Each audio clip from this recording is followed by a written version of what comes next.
So nandito ako ngayon sa Luneta at nakikita nyo nga na dumadami na kaunti yung mga tao, so kumakapal na, pero hindi pa rin block yung traffic sa likod. So hindi pa rin natin alam kung papayagan ba sila ng police, but the organizers are calling on the people to go here to Luneta.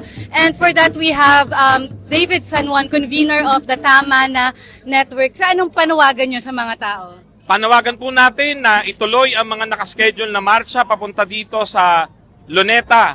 Yung mga nasa paligid po, pumunta na tayo rito, mas marami, mas masaya, para maigit natin ang karapatan natin na magprotesta na sa ngayon ay tila hinaharangan ng ilang pulisya na baka may basbas ng palasyo. Sir, what's gonna be the setup? Kasi yung sasakyan tuloy pa rin eh. So ano yung message sa mga tao na will they be safe here? What's gonna be the setup? Bahain po natin ang Luneta. Kapag tayo marami na, hindi tayo mapipigilan ng kahit anong sasakyan, kahit ilang pulis.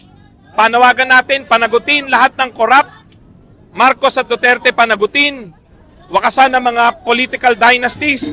Mangyayari po yan kung igigit natin ang karapatan nating mga lampag at magprotesta at magpahayag na ating saloobin. Kaya kita-kits po dito sa Luneta, makibaka, huwag matakot ang panawagan natin sa ating mga kababayan. Sir, what's your message to the leadership like SILG, the PNP chief, and even President Marcos?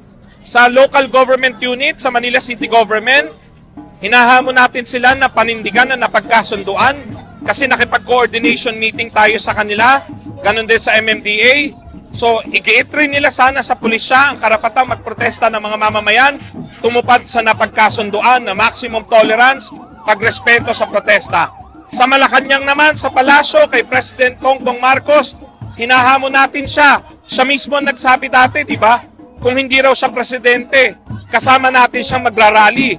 Eh di, Mr. President, kung seryoso ka dyan, pabayaan mo magprotesta ang taong bayan, utusan mo ang PNP na umalis, pabayaang makapagprotesta ang ating mga kababayan laban sa korupsyon. Right, maraming salamat.